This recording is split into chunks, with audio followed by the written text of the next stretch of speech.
Өнүгүү дегенде көпчүлүгү түшүнбөйт ушул сөздүн маанисин. Чындыгында мен деле түшүнбөйт элем. 2007-жылы Японияга окууга бардым. Ошол жерде economic development, экономикалык өнүгүү деген сабак окуп калдым. Ошондо түшүнгөнмүн. Рост и развитие деп орусча айтылат эмеспи? Өсүү жана өнүгүү. Рост өткөн жылга караганда быйыл $1000 көбүрөөк тапсаң, же өткөн жылы $15,000, быйыл $20,000 тапсаң, бул жөн гана акчанын көбөйгөнү, бул экономикалык рост болот экен. А экономикалык развитие, экономикалык өнүгүү болуш үчүн акча менен кошо билимиң өнүгүш керек экен. Жан дүйнөң байыш керек экен. Адамдарга мамилең, кайрымдуулугуң кеңейиш керек экен. Ой чабытың кеңейиш керек экен. Ошон үчүнчү бизге өсүүдөн да өнүгүү керек. Азыр көп адамдар өсүү менен алек. Эптеп акча тапсам, кечегиден бүгүн көбүрөөк тапсам, ошентип отуруп дүйнөнүн ичине кирип атабыз. Бир сөз бар. Дүйнөнүн ичине кирсең кир дейт, бирок дүйнөнү ичиңе киргизбе дейт. Биз дүйнөнүн ичине кирип, анан дүйнө ичибизге кирип кетти. Ошон үчүн ойлогонубуз, тилегенибиз, самаганыбыз бир эле дүйнө. Аталардын айткан бир сөзү бар. Мурда адамдарды жакшы көрөт элек дейт. Буюмдарды, алтынды, күмүштү, акчаны пайдаланат элек дейт. Азыр тескерисинче байкасаңыз, алтынды, күмүштү, буюмду жакшы көрөбүз, адамдарды пайдаланып атабыз. Ошон үчүн адамдын кадыры төмөндөгөн сайын, адамдын наркы түшкөн сайын буюмдардын баасы көтөрүлөт экен. Кымбатчылыктын бир себеби мен ушул деп билем. Азыр деле адамга кызыкпайбыз. Жан дүйнөң кандай, рухуң кандай, илимиң кандай, билимиң кандай деп сурабайбыз. Байкасаңыздар, мына кийимди канча калдың деп сурайбыз. Телефонуң канча турат экен деп сурайбыз. Мына үйдү качан салдың деп сурайбыз. Эмне кылып атасың деп сурайбыз. Россияга барып эмне кылып келдиң? Карасаңыз, адамдын кызыгы калбады. Караңыздар, биз тойлор менен өнүгө албайт экенбиз, көзүбүз жеттиби ушуга? Юбилейлер менен өнүгө албайт экенбиз, ушуга көзүбүз жеттиби? Өткөндө бир тойго менин жакындарым барды, 11 кой союптур, мен сурап атайм, койлордо эмне күнөө депчи. Илим билими бар экен, түрктөр Байрактар деген беспилотник ойлоп таап койгон экен, ошону менен далай согуштарда жеңип атат. Илим билими жетишкен экен, колубуздагы телефонду корейлер ойлоп таап койду. Илим билими жетишкен экен, биз минип жүргөн машиналарды япондор менен немистер ойлоп таап, алдыбызга тартып отурат. Жөн эле тартпайт, сатып отурат, ошондон байып отурат. Илим билими аябай жетишкен экен, америкалыктар Марска барып конду. А биз болсо, эмне көп, университет көп, бирок чындыгында илим билим жок экен. Ошон үчүн жүрөк таза болсо, жүрөк ыймандуу болсо, арам каралашпа дейт. Жакшылык кыл дейт, кайрымдуу бол дейт, зулумдук кылба дейт, аманатка кыянаттык кылба дейт.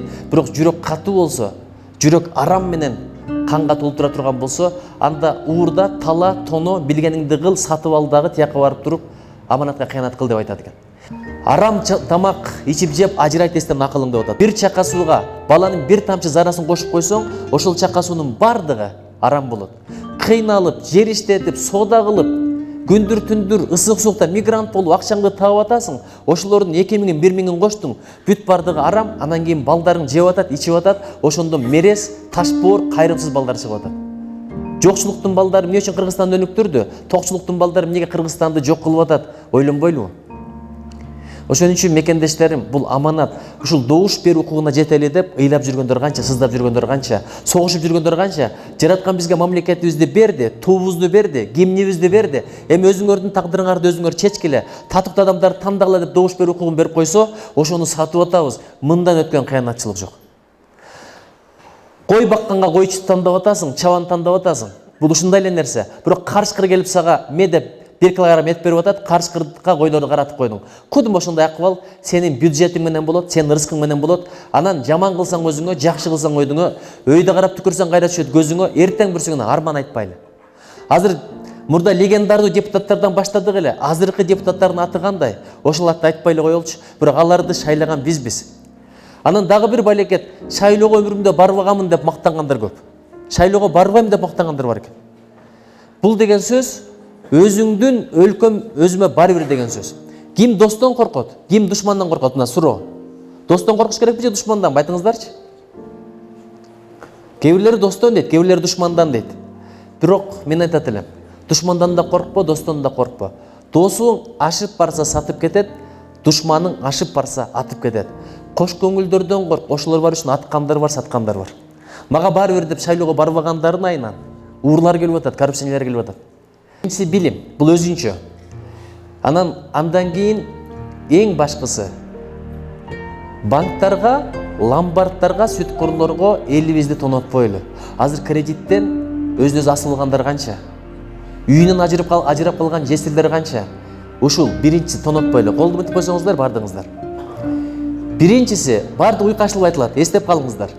Биринчиси банктарга, ломбардтарга, сүткорлорго элибизде тонотпойлу. Экинчиси уур кескилерди, шылуундарды бийликке жолотпойлу. Үчүнчүсү элдин ырыскысын, кен байлыктарын сол чөнтөккө солотпойлу. Төртүнчүсү тышкы карызыбыз 4 миллиардка жетип калды. Россиядан келген акчаларды мигранттар боздоп, сыздап тапкан акчаларын тойлорго, юбилейлерге коротпойлу. Анан тилин, маданиятын жоготкон эл өзү да жоголот экен, тилибизди, маданиятыбызды, наркыбызды, салтыбызды жоготпойлу. Сүйлөштүкпү? Анан туризм деген дагы бир тармак бар, Ысык көл ошону менен өнүгүп атат. Келген конокторду нааразы кылбай коноктойлу, бул туризмге байланыштуу. Анткени кашың болбосо да ашың болсун деп, туристтерге биринчи жылмайганды үйрөн. Эң башкысы жылмайганды үйрөн. Ошон үчүн мен дайым айтам, жүзүбүздө жылмайуу болсун, колдо белек болсун, тилде таттуу сөз болсун.